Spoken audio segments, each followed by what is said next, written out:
The Instructions of Amenemope. Reading from The Literature of Ancient Egypt, an anthology of stories, instructions, stelae, autobiographies, and poetry by William Kelly Simpson. Narrated by the scribe of teachingsofmaat.org. Introduction. The beginning of the instruction about life, the guide for well-being, all the principles of official procedure, the duties of the courtiers. To know how to refute the accusation of one who made it, and to send back a reply to the one who wrote, to set one straight on the paths of life and make him prosper on earth. To let his heart settle down in its chapel as one who steers him clear of evil, to save him from the talk of others as one who is respected in the speech of men.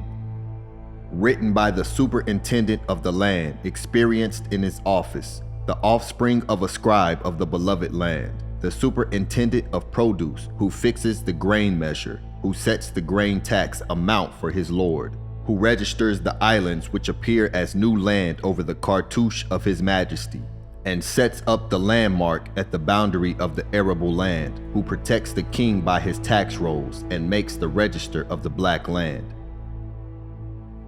The scribe who places the divine offerings for all the gods, the donor of land grants to the people, the superintendent of grain who administers the food offerings, who supplies the storerooms with grain.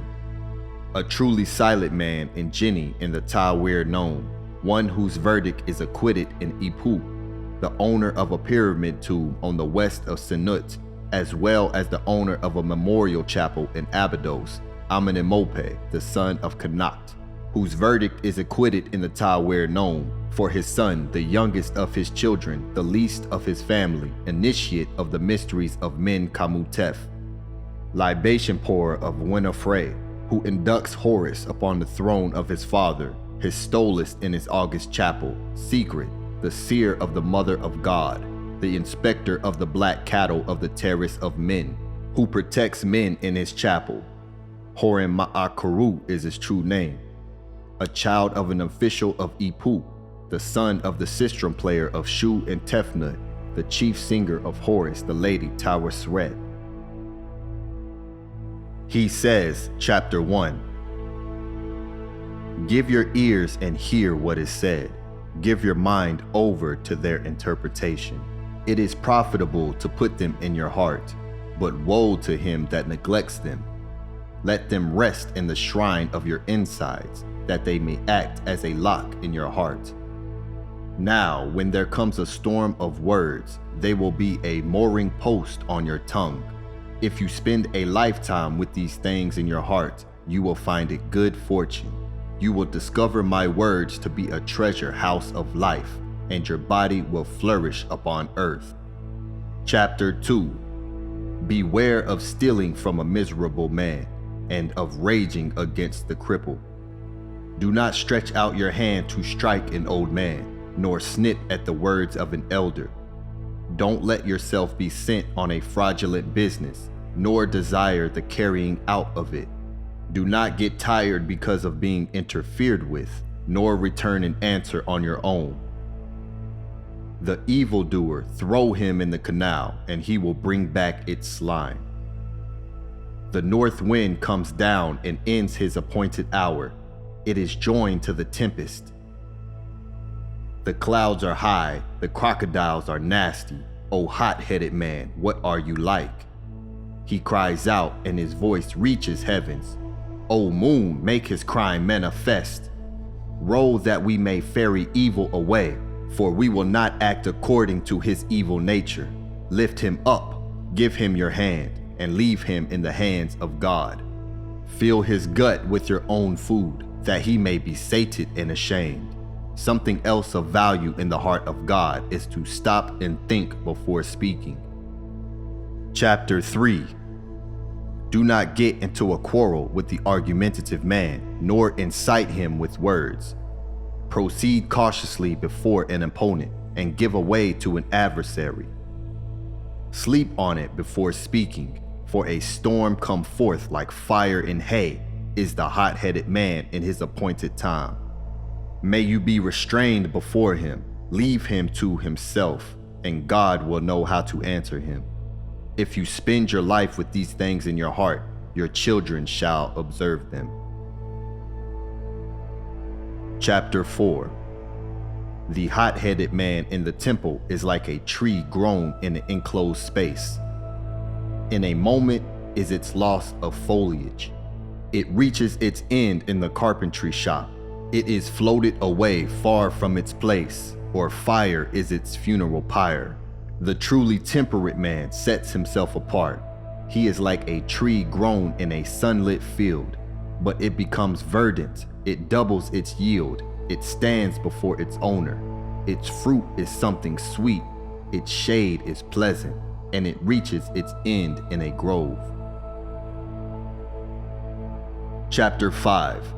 Do not take by violence the shares of the temple. Do not be grasping, and you will find abundance. Do not take away a temple servant in order to do something profitable for another man. Do not say today is the same as tomorrow, or how will matters come to pass.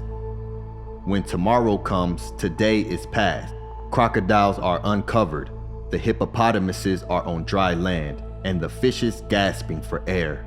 The wolves are fat, the wild fowl in festival, and the nets are drained. Every temperate man in the temple says, "Great is the benevolence of Re." Adhere to the silent man, you will find life, and your body shall flourish upon earth. Chapter 6.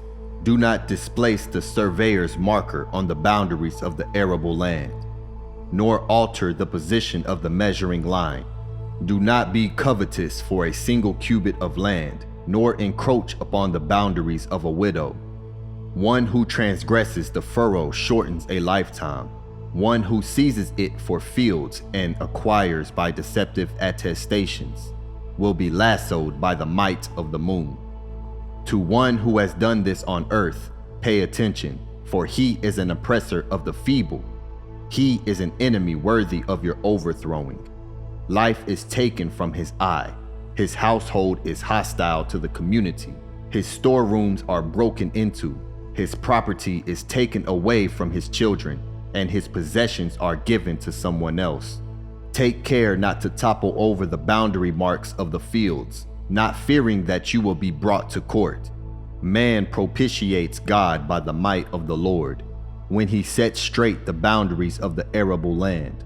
Desire, then, to make yourself prosper, and take care for the Lord of all. Do not trample on the furrow of someone else. Their good orders will be profitable for you. So plow the fields, and you will find whatever you need. And receive the bread from your own threshing floor. Better is a bushel which God gives you than 5,000 deceitfully gotten. They do not spend a day in the storehouse or warehouse. They are no use for dough for beer. Their stay in the granary is short-lived. When morning comes, they will have vanished. Better then is poverty in the hand of God than riches in the storehouse. Better is bread when the mind is at ease than riches with anxiety. Chapter 7.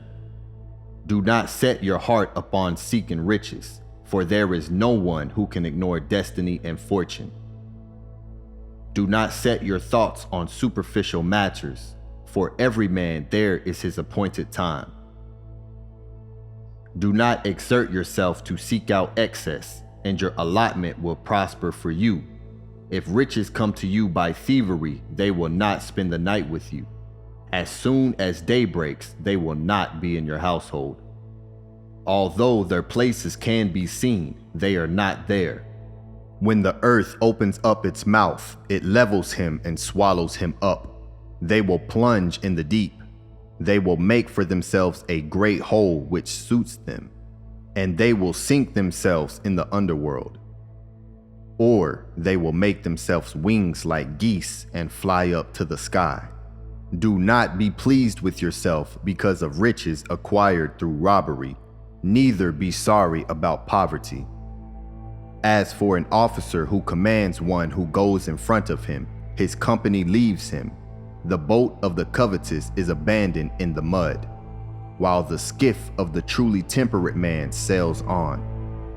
When he rises, you shall offer to the Aten, saying, "Grant me prosperity and health," and he will give you your necessities for life, and you will be safe from fear. Chapter 8. Set your deeds throughout the world, that everyone may greet you.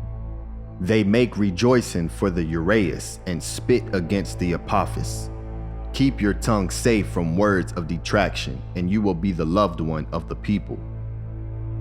Then you will find your proper place within the temple, and your offerings among the bread delivers of your Lord.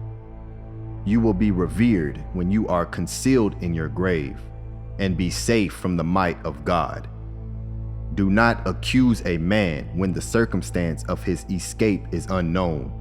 Whether you hear something good or bad, put it outside until he has been heard.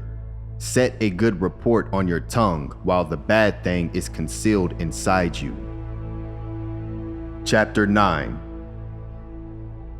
Do not fraternize with a hot-tempered man, nor approach him to converse. Safeguard your tongue from talking back to your superior, and take care not to offend him.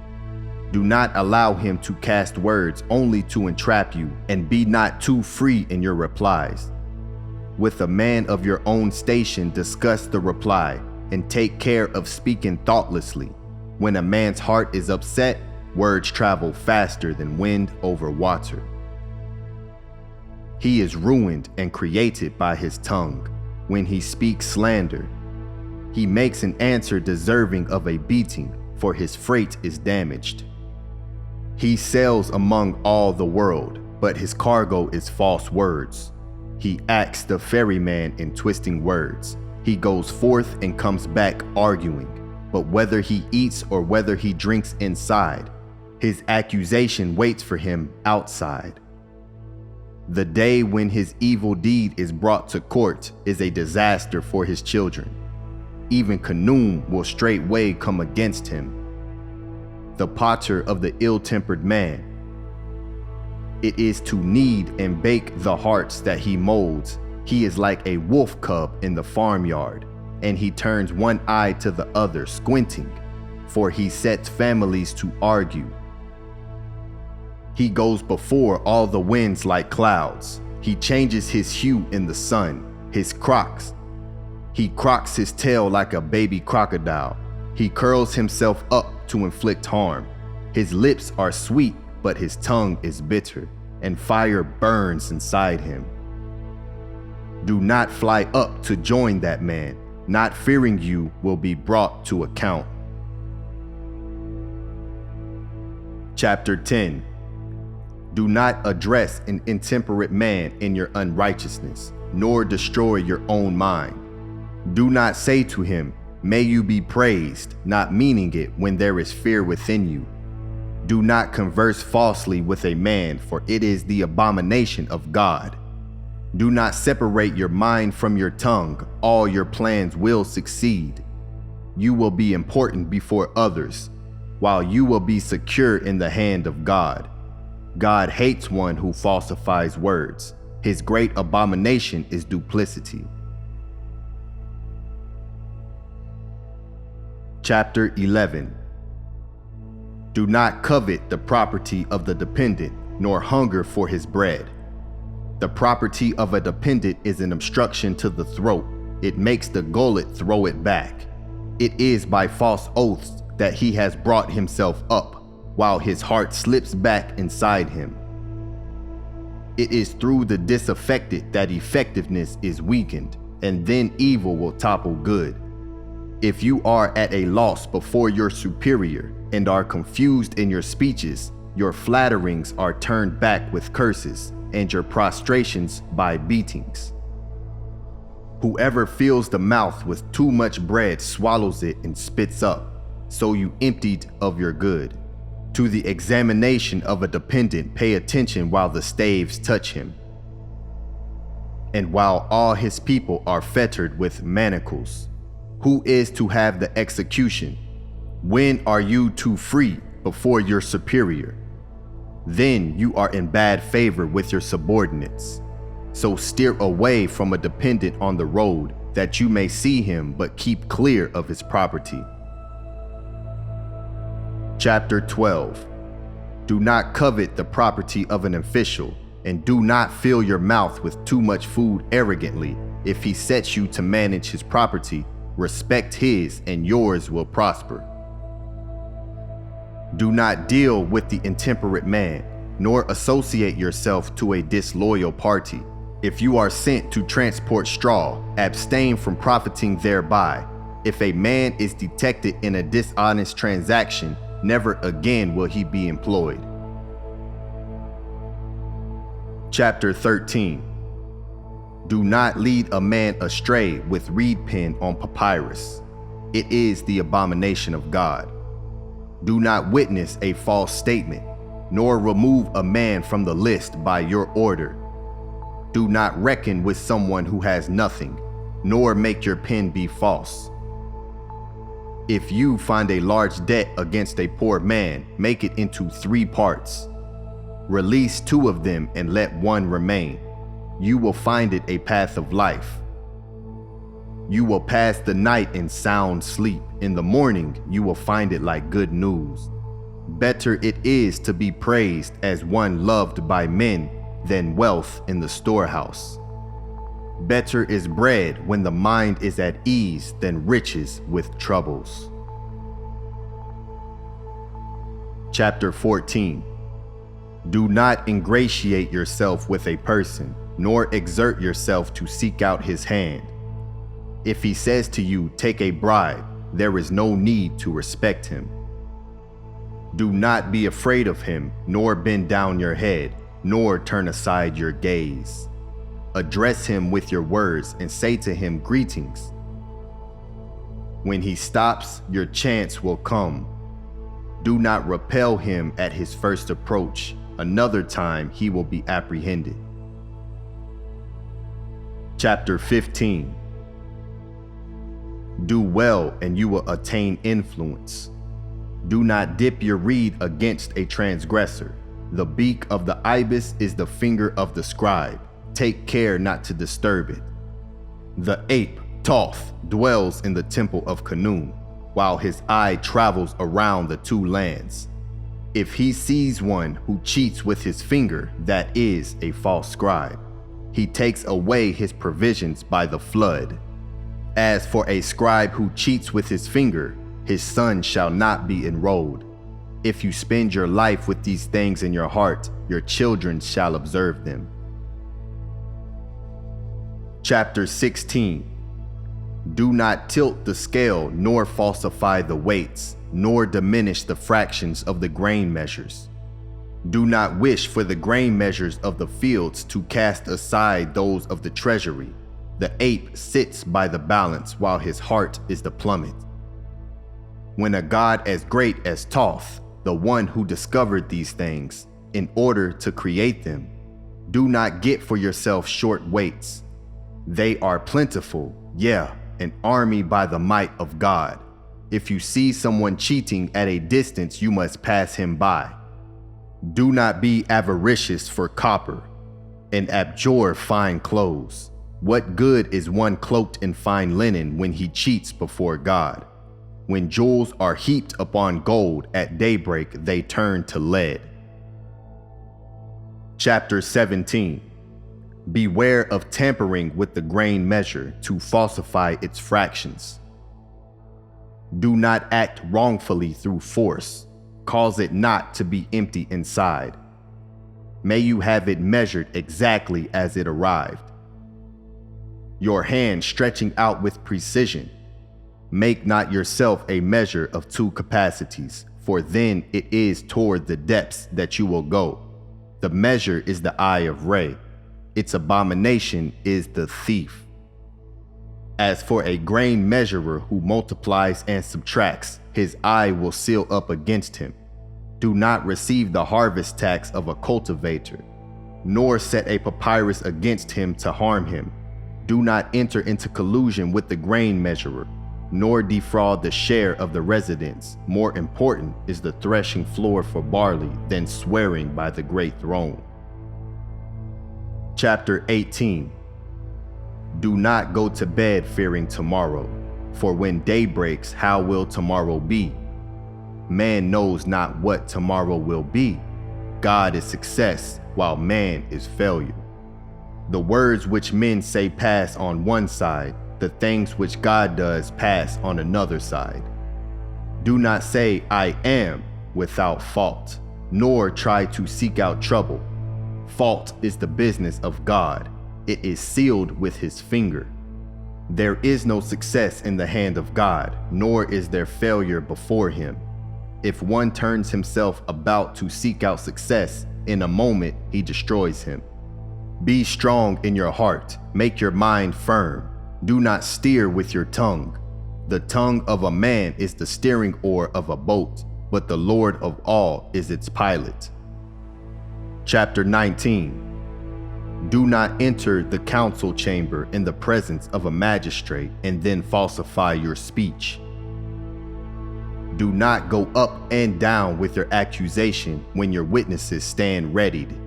Do not overstate through oaths in the name of your Lord, through pleas in the place of interrogation. Tell the truth before the magistrate, lest he gain power over your body. If you petition before him the next day, he will concur with all you say. He will present your case in court before the council of the 30, and it will be decided another time as well. Chapter 20. Do not defraud a person in the law court, nor put aside the just man. Do not pay attention to garments of white, nor scorn one in rags. Take not the bribe of the strong man, nor repress the weak for him. As for the just man who bears the greatness of God, he will render himself as he wishes. The strength of one like him saves a poor wretch from his beatings. Do not make for yourself false enrollment lists, for they are punishable offenses deserving death. They are serious oaths which promote respect, and they are to be investigated by a reporter. Do not falsify the oracles on a papyrus, and thereby alter the designs of God. Do not arrogate to yourself the might of God, as if destiny and fortune did not exist. Hand property over to its rightful owners, and seek out life for yourself. Let not your heart build in their house, for then your neck will be on the execution block. Chapter 21. Do not say, find for me a strong patron, for a man in your town has afflicted me. Do not say, find for me an active intercessor, for one who hates me has afflicted me. Indeed, you cannot know the plans of God. You cannot perceive tomorrow. Sit yourself at the hands of God.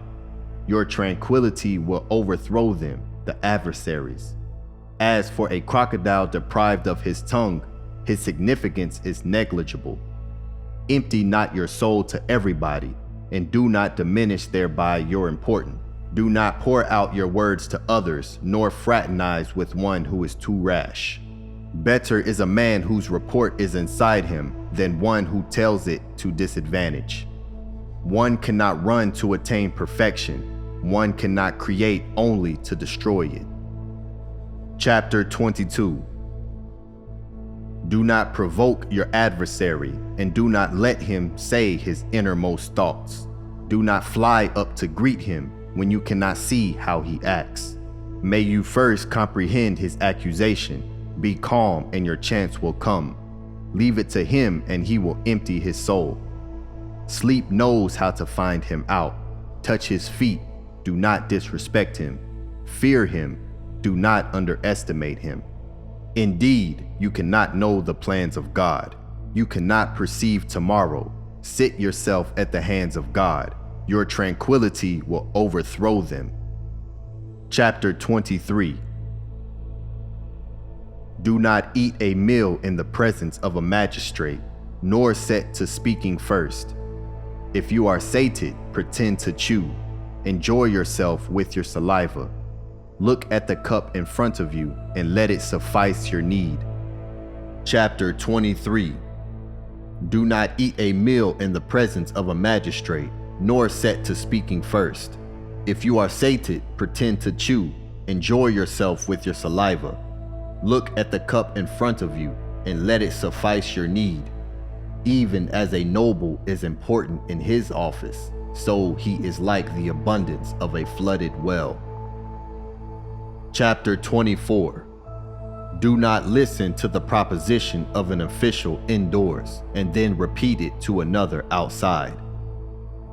Do not allow your discussions to be brought outside, lest your heart be grieved. The heart of a man is the beak of God, so take care not to slight it.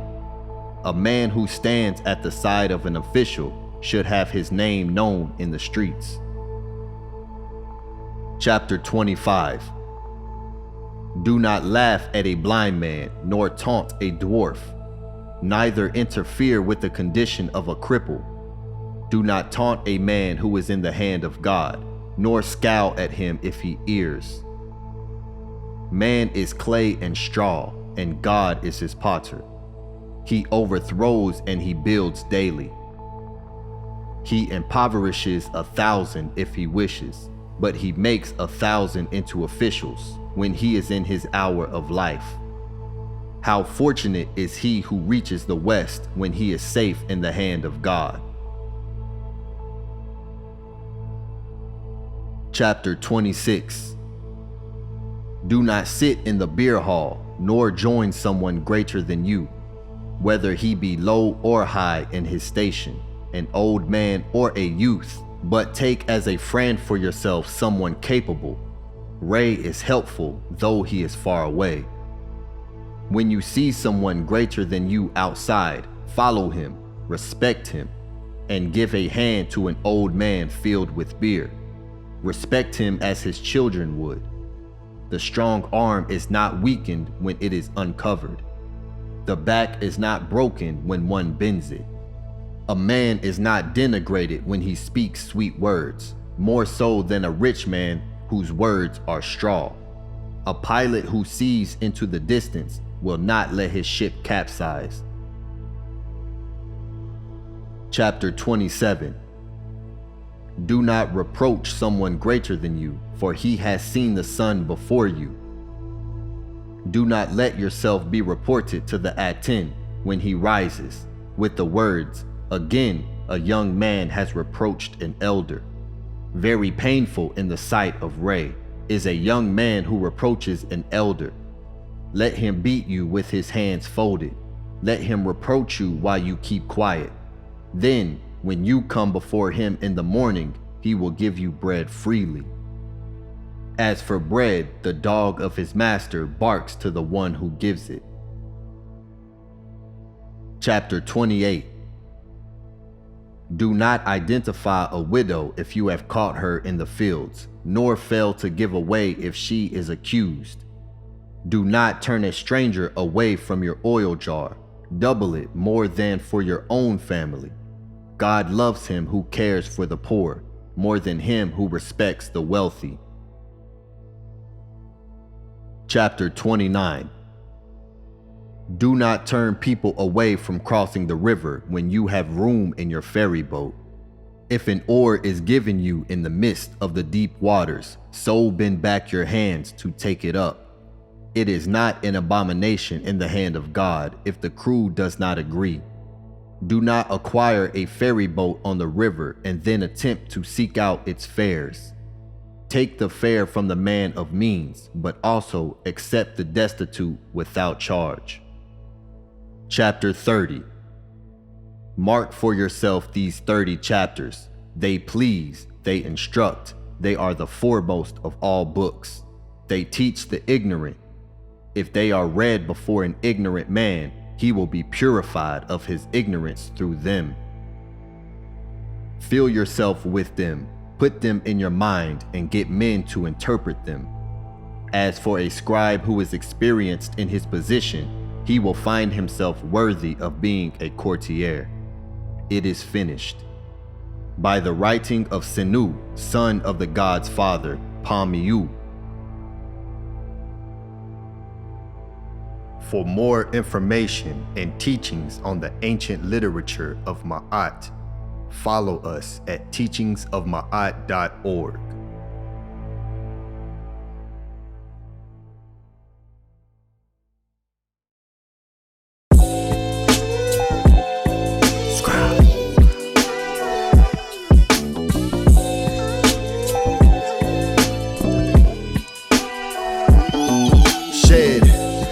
My eyes, then I woke up back in my bed.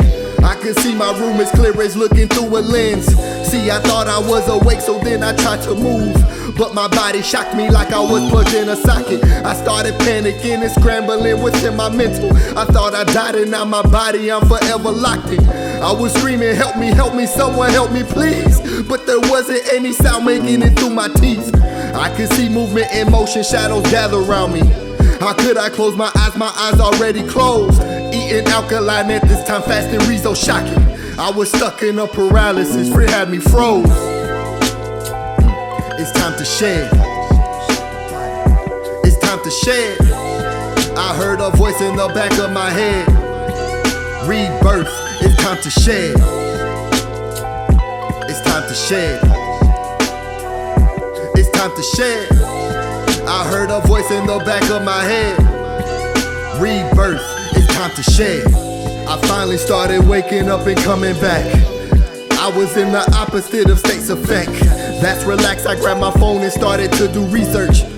Knowledge of what happened, I was in a lack. Insidious, the movie came direct to mind. Every time I've seen this, it was connected to what's not divine. Demons crawling forcefully, holding the body down. Ain't no point in trying to scream, you will not make a sound. Deep within I knew I made that a reality. The all is mine, I saw it and so shall it be. I start replacing fear with knowing universe is mental. Talking to my subconscious to wake me up in dreams. Then one day my spirit guides came in so essential. Daylight's astral playing loud in my dream helped to set me free. I'm back in paralysis laying on my couch. But this time I was calm, ready to exit out. It's time to shed. It's time to shed. I heard a voice in the back of my head. Rebirth, it's time to shed. It's time to shed. It's time to shed. I heard a voice in the back of my head. Rebirth, it's time to shed. From what I read, I need to move my arms in front of me. See a rope and pull it, separate and then release. Now I'm out, I see my house is gleaming, I accept it. Looking in the mirror, staring at my car's reflection. I was so ecstatic, flying in every direction. This was months of subconscious reprogramming and redirection. Place my thoughts in my body, wake up, that's what I did. I was reborn from that day so I could start to live. It's time to shed. It's time to shed. I heard a voice in the back of my head. Rebirth, it's time to shed.